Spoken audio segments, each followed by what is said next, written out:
Assalamualaikum warahmatullahi wabarakatuh. Baik, di sini saya akan menjelaskan tentang proses sinkronisasi pada sistem operasi. Sebelumnya, perkenalkan nama saya Rina Mardiana, NPM 19110464 dari kelas TIP 1904. Di sini saya menjelaskan mata kuliah sistem operasi, di mana dosen pengampu saya yaitu Bapak Abdul Sani Sembiring, Eskom Mkom. Saya salah satu dari mahasiswa Universitas Budi Dharma Medan. Baik, langsung saja kita masuk ke materinya. Yang pertama, konsep interaksi. Dalam menjalankan fungsinya, dalam sistem operasi, dibutuhkan interaksi antara beberapa proses yang berbeda. Interaksi tersebut bertujuan agar terjadi kesinambungan antar proses yang terjadi sehingga sistem operasi dapat berjalan sebagaimana mestinya. Interaksi tersebut dapat melalui sistem berbagi memori atau dengan cara saling berkirim pesan. Terkadang, beberapa pesan yang dikirim tidak dapat diterima seluruhnya oleh penerima dan menyebabkan informasi yang lain menjadi tidak valid. Maka dibutuhkanlah sebuah mekanisme sinkronisasi yang akan mengatur penerimaan dan pengiriman pesan sehingga kesalahan penerimaan pesan dapat diperkecil. Berarti fungsi dari sebuah sinkronisasi yaitu untuk mengatur penerimaan dan pengiriman pesan sehingga tidak terjadi kesalahan. Pesan yang dikirim dapat ditampung dalam penyangga sebelum diterima oleh penerima. Next. Interaksi antar proses dapat juga terjadi antara proses yang memiliki sistem berbeda. Dalam interaksi tersebut dikenal sebutan client dan server yang memungkinkan sistem yang berbeda untuk berinteraksi dengan menggunakan soket, di mana soket itu adalah titik komunikasi dari lalu lintas komunikasi antar proses di dalam sebuah jaringan komputer. Dalam interaksi tersebut dikenal juga RPC atau Remote Procedure Call, yaitu metode yang memungkinkan sebuah sistem mengakses prosedur sistem lain dalam komputer yang berbeda. Dalam interaksi antar proses, terkadang suatu proses saling menunggu proses yang lain sebelum melanjutkan prosesnya, sehingga proses-proses tersebut saling menunggu tanpa akhir. Hal inilah yang disebut dengan deadlock. Jika deadlock terjadi dalam waktu lama, maka terjadilah starvation, yaitu suatu proses tidak mendapatkan resource yang dibutuhkan. Sinkronisasi. Sinkronisasi adalah suatu proses yang bekerja bersama-sama dan saling berbagi data dapat mengakibatkan rest condition atau pengaksesan data secara bersama-sama. Critical section adalah suatu segmen kode dari proses-proses itu yang memungkinkan terjadinya rest condition. Untuk mengatasi masalah critical section ini, suatu data yang sedang diproses tidak boleh diganggu proses lain. Jika masalah critical section ini terganggu oleh proses lain, maka pengaksesan data tidak berjalan dengan lancar. Begitulah kira-kira. Solusi prasyarat critical section. Yang pertama, mutual exclusion. Yang kedua, terjadi kemajuan atau progress. Yang ketiga, ada batas waktu tunggu atau bounded waiting. Critical section dalam kernel, yaitu ada interupsi, backfall, dan kernel code memanggil fungsi penjadwalan sendiri. Solusi critical section. Ada beberapa solusi untuk menyelesaikan critical section. Yang pertama, solusi critical section harus memenuhi ketiga syarat berikut: mutual exclusion, progress, dan bounded waiting.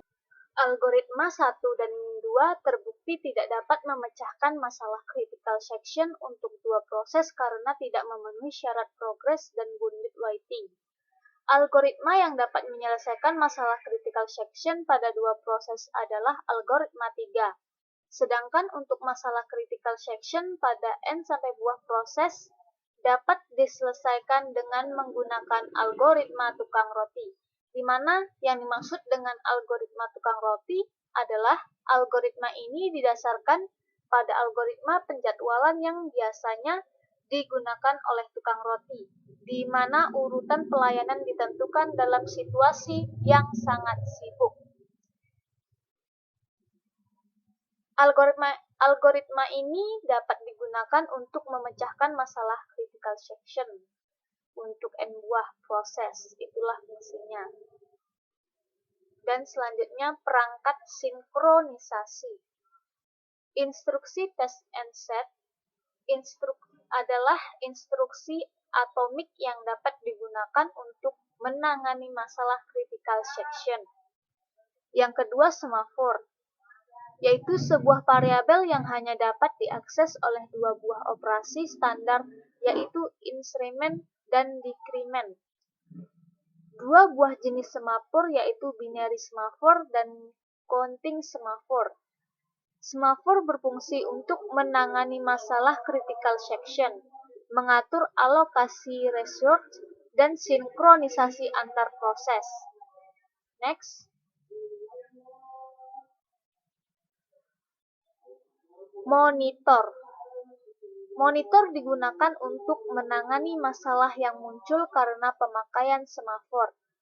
Monitor menjamin mutual exclusion.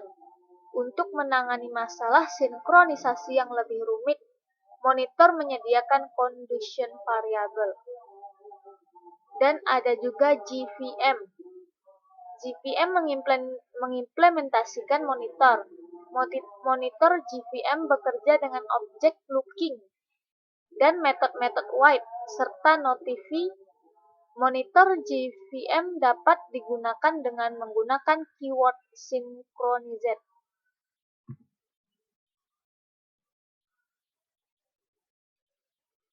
Transaksi atomik. Transaksi merupakan sekumpulan instruksi atau operasi yang menjalankan sebuah fungsi logis dan memiliki sifat atomicity, konsistensi, isolation, dan durability. Sifat atomicity pada transaksi menyebabkan transaksi tersebut akan dijalankan secara keseluruhan atau tidak sama sekali. Operasi-operasi pada transaksi atomik disimpan dalam log agar dapat dilakukan rollback jika terjadi kegagalan sistem.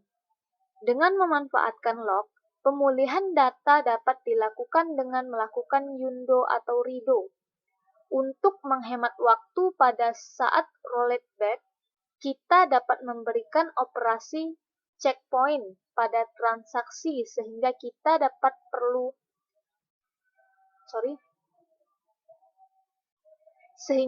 tidak perlu memeriksa keseluruhan transaksi untuk memutuskan melakukan undo atau redo.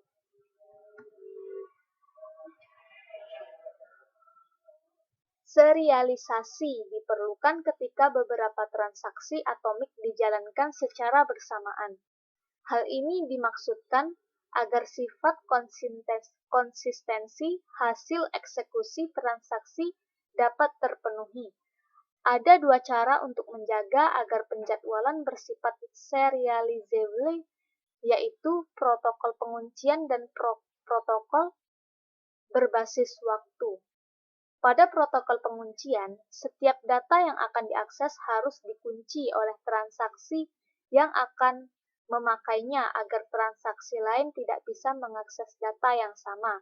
Sedangkan pada protokol berbasis waktu, setiap transaksi diberikan suatu timestamp yang unik sehingga dapat diketahui apakah transaksi tersebut sudah dijalankan atau belum. Jadi itulah perbedaan antara protokol penguncian dan protokol berbasis waktu. Di mana protokol penguncian, setiap data yang diakses itu harus dikunci sehingga tidak ada transaksi lain yang memakainya atau menggunakannya. Sedangkan protokol berbasis waktu dia memberikan timestamp, dia diberikan timestamp sehingga kita tahu kapan transaksi tersebut berlangsung dan kapan transaksi tersebut berhenti. Protokol berbasis waktu dapat mengatasi masalah deadlock, sedangkan protokol penguncian tidak. Karena itu protokol berbasis waktu karena dia menggunakan waktu dan kita tahu kapan saja dia bertransaksi, makanya dia bisa mengatasi masalah deadlock. Sinkronisasi Linux. Ada suatu saat dalam sebuah kernel, tidak terkecuali kernel Linux, dapat terjadi concurrent access. Dalam hal ini diperlukan proteksi dalam kernel yang bersangkutan. Proteksi dapat dilakukan dengan sinkronisasi. Sebuah proses memiliki bagian di mana bagian ini akan melakukan akses dan manipulasi data. Bagian ini disebut dengan critical section. Ketika sebuah proses sedang dijalankan dalam critical section-nya, tidak ada proses lain yang boleh dijalankan dalam critical section. Ada dua jenis concurrency, yaitu basic concurrency dan true concurrency. Ada beberapa penyebab concurrency kernel, diantaranya interrupt, softwires, dan tasklets, kernel function, sleeping, dan synchronization with user space, dan symmetrical multiprocessing.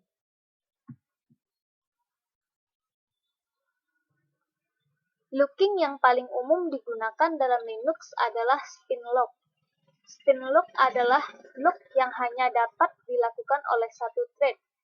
Ketika sebuah thread yang akan dijalankan meminta spinlock yang sedang digunakan, maka thread ini akan look menunggu sampai spinlock tersebut selesai digunakan oleh thread yang sedang berjalan. Semaphore dalam Linux adalah sleeping looks.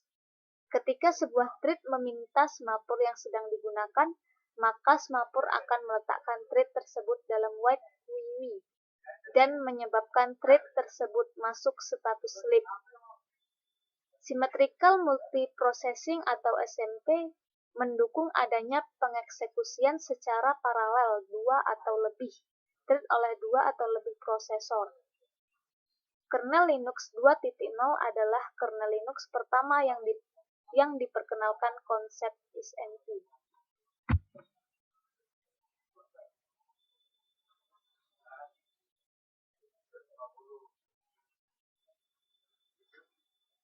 Deadlocks.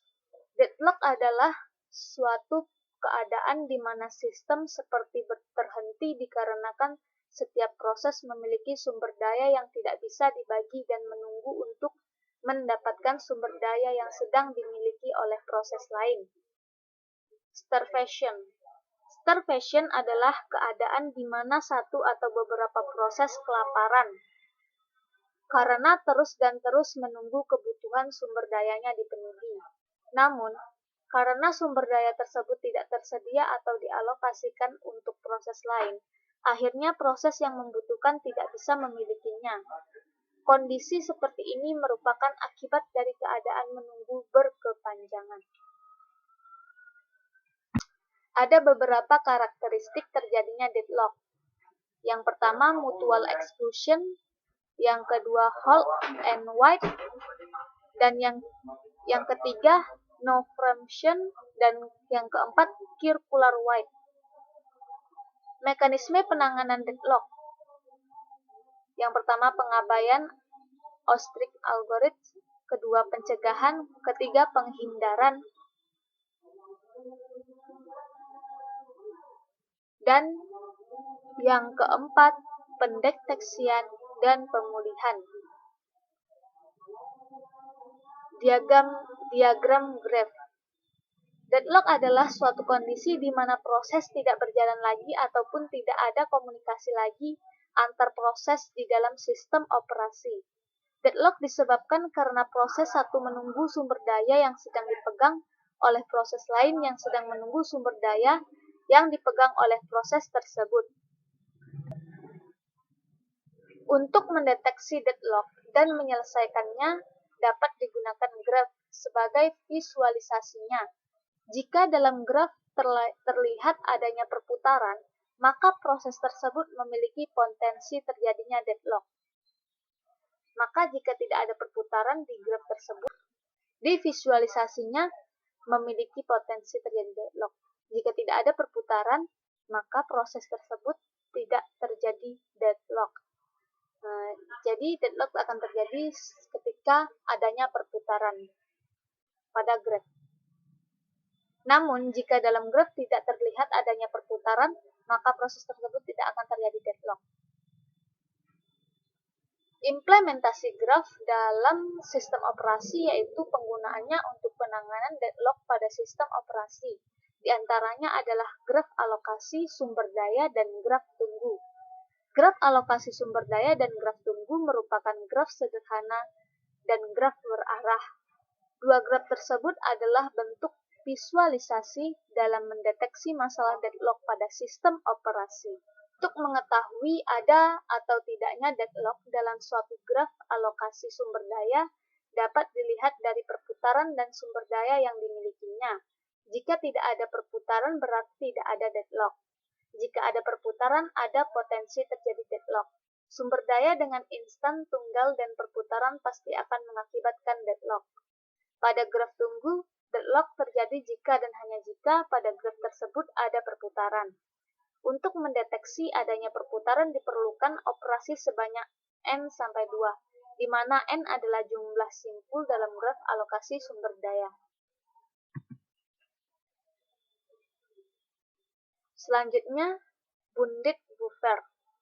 Proses yang kooperatif bisa berbagi data melalui penukaran pesan. Pesan-pesan yang dikirim antar proses akan disimpan dalam sebuah antrian sementara, yaitu buffer. Berarti buffer ini yaitu adalah antrian sementara. Jika kapasitas buffer tersebut terbatas, maka dia disebut bundit buffer. Untuk mencegah inkonsistensi data yang terjadi akibat akses data oleh proses kooperatif yang berjalan secara konkuren, maka diperlukan sinkronisasi antar proses-proses tersebut. Permasalahan bundit buffer ini diilustrasikan dalam proses produsen dan konsumen. Masalah-masalah yang timbul adalah: yang pertama, buffer yang merupakan critical section sehingga hanya boleh diakses satu proses pada satu waktu. Yang kedua, keadaan di mana produsen ingin menaruh data di antrian, namun antrian penuh.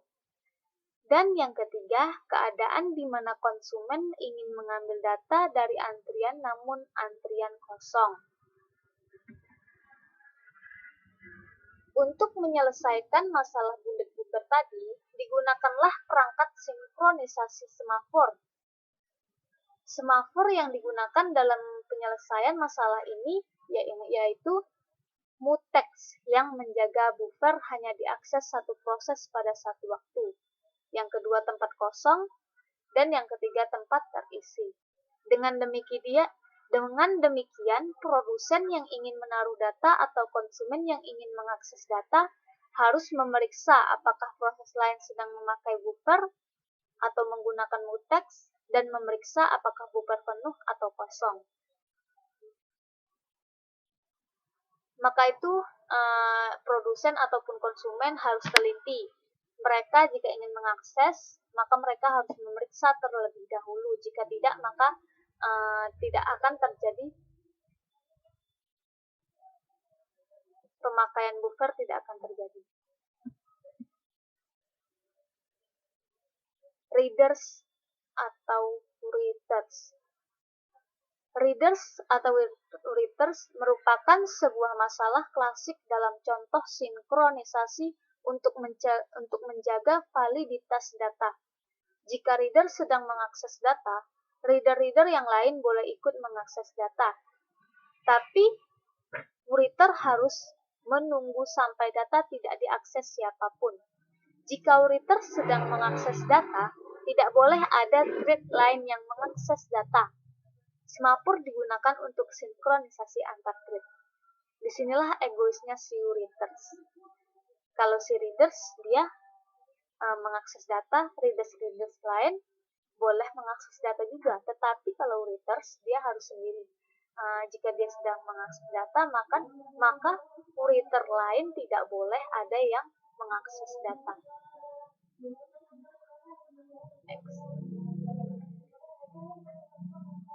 Sinkronisasi dengan semafor. Program HomePimpah merupakan ilustrasi di mana sebuah thread memegang kendali sinkronisasi thread lainnya. Seperti yang dijelaskan dalam program masing-masing dari pemain saling mengendalikan satu sama lain. Dengan menggunakan alat sinkronisasi yang bernama semafor, semafor dalam program adalah semafor buatan berupa kelas semafor yang dibuat dalam bahasa Java. Adapun di dalamnya terdapat dua fungsi, yaitu fungsi buka dan fungsi kunci. Dengan fungsi-fungsi inilah masing-masing thread dapat mengendalikan satu sama lain. Baik, sampai di sini penjelasan saya tentang sinkronisasi pada sistem operasi. Lebih dan kurangnya saya mohon maaf. Terima kasih. Wassalamualaikum warahmatullahi wabarakatuh.